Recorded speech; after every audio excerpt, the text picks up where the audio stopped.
শাইতানির রাজিম বিসমিল্লাহির রহমানির রহিম।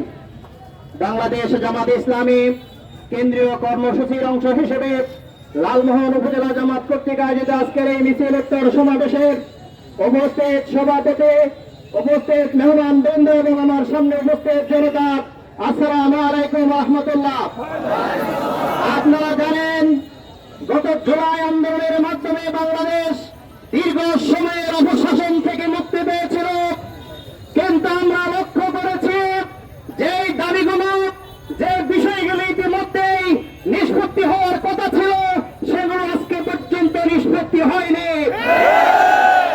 আজকে জামাত সহ ইসলামী দল সমূহ যে দাবি, 5 দফা দাবি দিয়ে কর্মসূচি শুরু করেছে, এই দাবি শুধু জামাত বা কয়েকটি দলের নয়, এই দাবি আজকে সারা বাংলাদেশের প্রতিটি মানুষের দাবিতে পরিণত হয়েছে। আজকের এই দাবি হচ্ছে গণদাবি।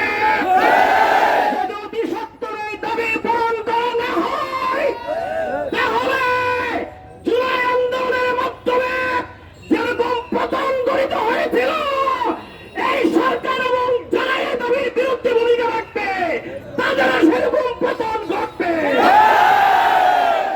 এবং সেরকম পরিস্থিতির মাধ্যমে যেই দেশের মানুষ আবার জাগ্রত হয়েছে, এই 5 দফা দাবি পূরণ করেই এই মানুষ আবার তার ঘরে ফিরবে ইনশাআল্লাহ। সুতরাং কোন দল, কোন সরকার যদি তাও বাহানা করে, তাদেরকেও সেই পালানোর পরিস্থিতি বরণ করতে হবে। অতি সত্বর এই দাবি পূরণ করে আমরা ঘরে ফিরব এবং দাবি মেনে নেওয়ার আবেদন জানিয়ে আমার কথা শেষ করছি। আসসালামু আলাইকুম ওয়া রাহমাতুল্লাহ। সম্মানিত উপস্থিতি, আমাদের আজকের সমাবেশের সভাপতি রুহুল আমিন কথা বলছেন।